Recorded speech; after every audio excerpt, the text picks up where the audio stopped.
See it premium. If you can see it in IMAX, see it in IMAX.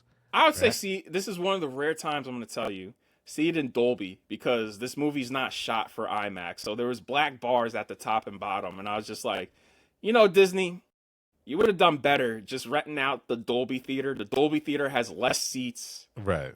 and that way you could have kept it critics only and not having to worry about filling seats with all these gem pop motherfuckers. Look, they wanted the word out there, yada yada yada. I get it Because because it's tracking low. well, that's because they're not putting. I don't know why they are not putting more oomph into this. Right? Like you couldn't escape Tron.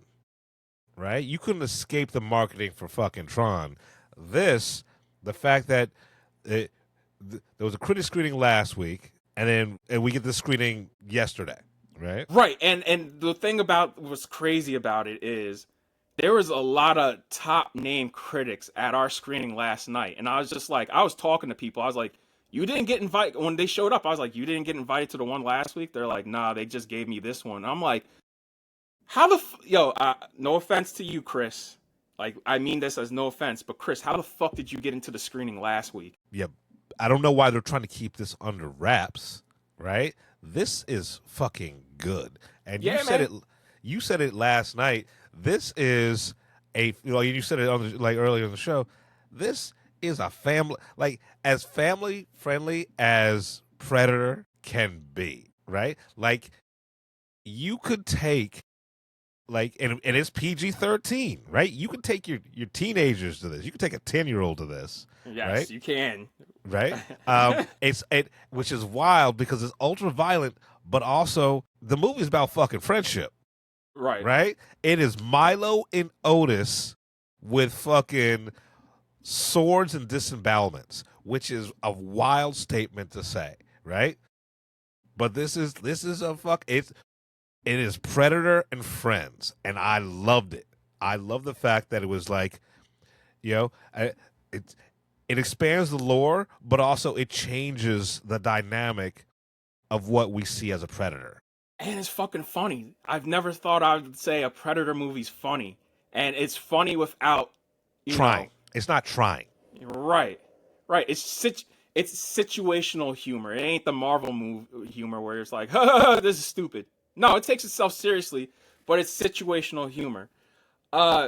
It's an adventure movie. You know what I'm saying? Like that's what's crazy. It's like, yo, Predator goes on an adventure.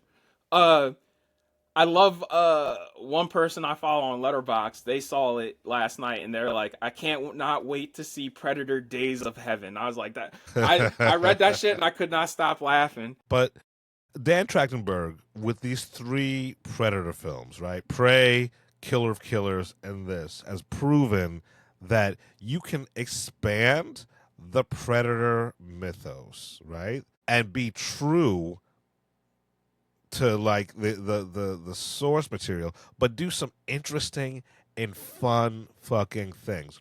Prey is a different movie than Badlands, right? So they're not like Badlands is not a sequel to Prey, right? It's not a sequel technically to any of these fucking movies, right? Yeah, all 3 Predator movies that he's made so far have stood alone. And that's what's crazy is like he could have did a sequel to Prey. He chose not to. He could do a sequel to Killer of Killers. I don't think he's going to. He could do a sequel to this. He probably won't. Like if I have a feeling if Dan Trachtenberg is going to keep doing Predator movies, they're going to just follow different characters. Like I have a feeling homie's just like, I want to make different move. I get it because you don't want to keep doing the same thing over and over, especially since he's now done 3 of these in a row. So if I was him too, I'd probably be like, if I'm gonna keep making Predator movies, they gotta be different, bro. Right.